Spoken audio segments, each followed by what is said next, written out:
السلام علیکم ورحمۃ اللہ وبرکاتہ۔ تمام ناظرین و حضرات کا ہمارے اس نئے شو مسائل زندگی میں خیر و مقدم ہے، اور میں ہمارے خصوصی مہمان مولانا سید افسر حسین صاحب قبلہ کا ہمارے اس شو میں استقبال کرتا ہوں۔ السلام علیکم قبلہ۔ وعلیکم السلام ورحمۃ اللہ۔ ہمارے اس شو کے درمیان پوچھے جانے والے ہر سوال کا جواب قبلہ علمی حساب سے اس سوال کا جواب دیں گے۔ تو جیسے کہ قبلہ صاحب، ہمارے پاس یہاں پہ عام بات ہے کہ ہمارے مسلک میں سب سے پہلے سلام ادا کیا جاتا ہے، تو آپ سلام کی کیا کیفیت ہے اور سلام کس طرح سے کیا جائے اور سلام کرنا کیسا ہے، یہ آپ بتائیں گے؟ اعوذ باللہ من الشیطان الرجیم، بسم اللہ الرحمن الرحیم، الحمد للہ محمد رسول اللہ وآلہ وآلہ لعنت اللہ اما بعد، فقد قال اللہ تبارک تعالی فی محکم کتابہ ومبرم بیانہ وہو اصدق الصادقین۔ بسم اللہ الرحمن الرحیم، فاسألوا اہل الذکر ان کنتم لا تعلمون۔ ناظرین گرامی، السلام علیکم ورحمۃ اللہ وبرکاتہ۔ آپ نے سوال کیا کہ سلام کے اسلام میں، دین میں، شریعت میں کیا آداب ہے۔ تو ہمارے پاس جو دین محمدیہ ہے، اس دین میں جب کسی سے بھی ملاقات کی جاتی ہے تو سب سے پہلے ملاقات میں، آداب ملاقات میں سلام کے لیے حکم ہوا ہے کہ اگر کسی سے ملاقات کرو تو سب سے پہلے ان کو سلام کیا کرو۔ سلام بمانے اس ملنے والے کی سلامتی پروردگار سے آپ چاہتے ہیں، جیسے السلام علیکم ورحمۃ اللہ وبرکاتہ یا السلام علیکم۔ دیگر کئی زبانیں ہیں، اس میں اپنا اپنا ہوتا ہے۔ فارسی زبان میں وہ صرف سلام کہتے ہیں، اس کو اسی سلامتی کے معنی میں وہ حضرات دیتے ہیں، لیکن اس میں پیغمبر اکرم سے لے کر ہمارے ائمہ اطہار نے تمام طرح کی حدیث موجود ہے کہ اگر کسی سے ملاقات کرو تو سب سے پہلے سلام کیا کرو۔ سلام میں اتنا فقہ کافی ہے کہ جب آپ کسی سے ملاقات کریں تو السلام علیکم ورحمۃ اللہ وبرکاتہ، بدلے میں وہ جواب جو مقابل رہیں گے وہ کہیں گے علیکم السلام ورحمۃ اللہ وبرکاتہ۔ اس کے علاوہ جو آداب سلام ہے ہمارے پاس، یا کچھ فقرے وغیرہ اس میں اضافی ہیں، وہ لوگوں کے اضافی کردہ چیزیں ہیں، مگر معصومین علیہ السلام نے سلام کے بارے میں اپنے آداب میں بیان کیا ہے کہ کسی کے گھر پہنچو تو سب سے پہلے گھر میں جانے والا میزبان کو سلام کرے۔ اسی طرح اگر کوئی بیٹھا ہوا ہے تو جو حضرات کھڑے ہوئے ہیں وہ سلام کریں بیٹھنے والوں کو۔ اسی طرح ہم جب کہیں سے گزر رہے ہیں تو کچھ لوگ بیٹھے ہوئے ہیں، ہم کسی گاڑی یا سواری پہ گزر رہے ہیں تو یہاں پر سوار کو پہل کرنی چاہیے سلام کرنے میں، اور جو حضرات بیٹھے ہوئے ہیں ان کو جواب دینا چاہیے۔ پہلے تو یہ اسلام میں سلام کرنا مستحب ہے اور اس کا بہت زیادہ ثواب ہے، اور جواب سلام واجب ہے، یعنی ایک ایسا عمل ہے جو ہم جب کرتے ہیں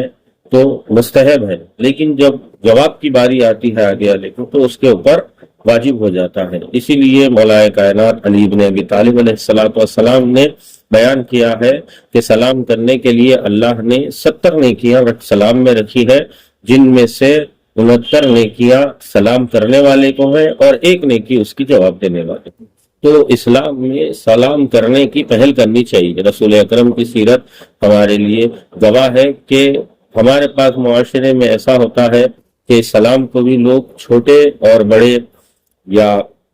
اس کو بھی لوگ فضیلت یا برتری کے اعتبار سے دیکھتے ہیں کہ بھئی چھوٹوں کو ہم کیوں سلام کریں یا ان کو ہم کیوں سلام کریں۔ تو اس کے لیے عرض کر دوں کہ یہ سیرت معصومین رہی ہے کہ سلام کرنے میں چھوٹا بڑا نہیں ہوتا ہے۔ پیغمبر اکرم اگر کسی گلی کوچے سے گزر جاتے، چھوٹے بچے اگر کھیلتے بھی نظر آتے تو سب سے پہلے پیغمبر اکرم سلام کی پہل کیا کرتے۔ تو بہرحال کہنے کا مطلب یہ ہے کہ یہ سلام سنت موقدہ ہے اور اسلام کا آداب میں سے ہے ملاقات کے، جس کا ثواب سلام کرنے والے کو زیادہ ہے، جواب دینے والے کو ایک درجہ سا اس کا ثواب ہے، تو سلام کرنے والے کو 69 درجے ثواب۔ تو قبلہ سوال یہ بھی ہے کہ جس طرح سے کوئی سلام ادا کرا اور اس کے بعد جیسے کہ آپ نے کہا کہ غیر مسلک میں بھی کافی سارے ایسے مسلک ہے ہمارے پاس کہ جو سلام کرتے بھی ہے کچھ نہیں بھی کرتے ہیں. تو جیسے سلام کے بعد یا علی مدد کہنا, تو اس کے بارے میں آپ کیا کہنا چاہیں گے؟ ہاں, سلام کے بارے میں دیکھیے آپ, ایک سلام کی بات تو ہو گئی کہ یہ جو ہم سلام کرتے ہیں السلام علیکم ورحمۃ اللہ وبرکاتہ, یہ سلام تو معصومین علیہ الصلوۃ والسلام کے ذریعے سے آیا. اس کے بعد کچھ فقرے اس میں اضافہ کر دینا, یا علی مدد کہہ رہے ہیں, یا حسین, یا عباس, اس طرح کے یہ جو جملے ہیں, کلمات ہیں, یہ ہمارے اپنے اس میں اضافہ کیے ہوئے ہیں. اس میں کوئی قباحت نہیں ہے کہ نام مولائے کائنات لیا جا رہا ہے, اس لیے کہ پیغمبر کی حدیث بھی ہے کہ علی کے ذکر کیا کرو, علی کا ذکر کرنا عبادت ہے, حتیٰ نام علی بھی لینا عبادت ہے. بطور عبادت بعنوان عبادت کوئی حرج نہیں ہے, لیکن اگر کوئی اسے یہ سمجھ رہا ہے کہ یہ شیعت کا سلام ہے اور یہ سمجھ کے انسان کر رہا ہے, تو ایسا کوئی شیعہ سنی کا سلام نہیں ہے, بلکہ سلامتی الگ طور. بھائی اگر کوئی سلام کے بعد عموماً اب ہمارے پاس یہ ہو گیا ہے ہندوستان پاکستان میں, السلام علیکم یا علی مدد کہتے ہیں, تو یہ کہنے میں اگر آپ بعنوان عبادت ذکر علی یا نام علی لے کے کہنا چاہ رہے ہیں تو مسئلہ اور ہے. لیکن آپ یہ تصور کر کے کہ نہیں یہی سلام پیغمبر اکرم کرتے تھے یا اسلام میں اس طرح کا ہے, وہ بحث الگ. جی, تو قبلہ ہمارے ویورز کا سوالات ہے کہ کسی نے سوال کیا ہے کہ جس طرح سے فجر کی نماز کا وقت ہے 5 بجے 5:15 بجے, تو کافی بار ایسا ہوتا ہے کہ وہ فجر میں اٹھ سکتے, کبھی نہیں اٹھ سکتے, تو ان کی نماز فجر کی قضا ہو گئی اور دوران ظہر اثر وہ اپنے کام میں مشغول رہتے, جہاں پہ انہیں وقت نہیں ملتا ہے کہ وہ جا کر نماز ادا کر پائے. تو ان کا سوال یہ ہے کہ کیا وہ ان 5 نماز یا بقایا 4 نمازوں کو ایک جٹ پڑھ سکتے ہیں؟ جی دیکھیے, سب سے پہلے تو نماز ایک ایسی عبادت ہے جس کو پروردگار نے ایک محدود وقت میں ہمارے اوپر فرض کیا ہے, اور اس وقت سے نکل جانے کے بعد بھی وہ نماز ایسا نہیں ہے کہ اس نماز سے ہم بچ گئے ہیں یا وہ نماز ہمارے اوپر نہیں ہے, لیکن ایک وقت, ہر چیز کا ایک وقت ہوتا ہے, ہر کام کا ایک وقت ہوتا ہے. اسی اعتبار سے کیونکہ عبادت یہ جو نماز ہے یہ اسلام کے 5 ستونوں میں سے ایک ستون نماز ہے, جیسے کہ امام جعفر صادق علیہ الصلوۃ والسلام کی حدیث میں ہے کہ بنی الاسلام علی الخمسہ, کے اسلام کی 4 بنیادیں ہیں, اس میں سے سب سے پہلی ہے الصلاۃ, یعنی نماز دین کا ستون ہے, بنیادیں ہیں. ہر صبح و مساء ایک وقت معینہ کے پروردگار نے اس کو ہمارے اوپر فرض کیا ہے, ان لوگوں کے اوپر جو بالغ ہے, عاقل ہے, چاہے مرد ہو عورت ہو, کوئی فرق نہیں کرتا. اب بات یہ ہے کہ وقت پہ نماز پڑھنا یہ تو فرض ہے ہمارے اوپر, واجب ہے, لیکن خدا نخواستہ کسی سے اگر چھوٹ جاتی ہے, اگر جان بوجھ کے کرتے ہیں تو وہ خود اپنے ایمان کا جائزہ لے, کیونکہ اگر آپ کسی سے محبت کرتے ہیں, یہ عبادتیں, یہ دین, یہ شریعت, یہ تمام تر چیزیں پلٹ کے جاتی ہے ہماری محبت اور ہماری عقیدت پہ. جتنی ہمیں عقیدت ہوگی اللہ اہل بیت سے, اتنا ہی ہم ان کے فرامین پہ عمل کریں. پہلی بات تو یہ ہے, وہ ہماری پروردگار سے محبت اور اس کی عقیدت کی نشاندہی اور اس کا اظہار کا ذریعہ ہے یہ نماز,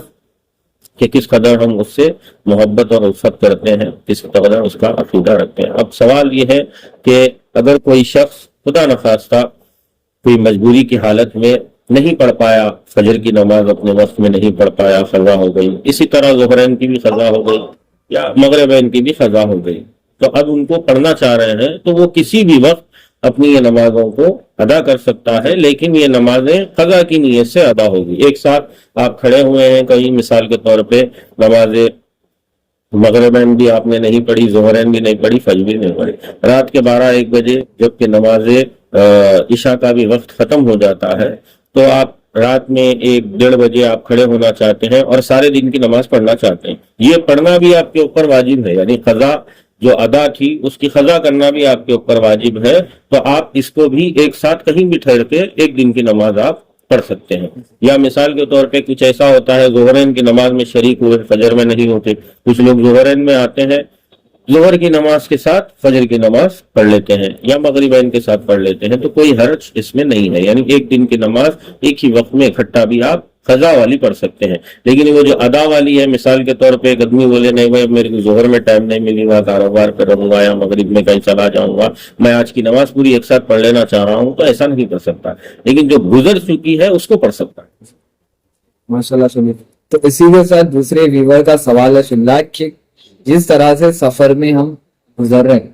تو دوران سفر ہم پر نماز قصر ہو جاتی ہے، تو اس قصر کی کب تک ادائیگی ہوگی؟ کہ اب جیسے کہ مثال کے طور پہ کوئی شخص حیدرآباد سے ممبئی کی طرف گیا ہوا تو وہاں پر اسے کتنے دن تک نماز قصر ہو گیا، کتنے دن کے بعد سے وہ نماز وہاں پر واجب ہو جائے؟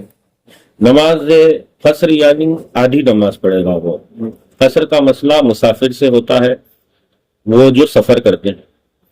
اس کے لیے پیغمبر اکرم اور ہمارے ائمہ اطہار کی احادیث میں یہ ہے کہ ایک انسان اگر سفر پہ جا رہا ہے اور اس کا سفر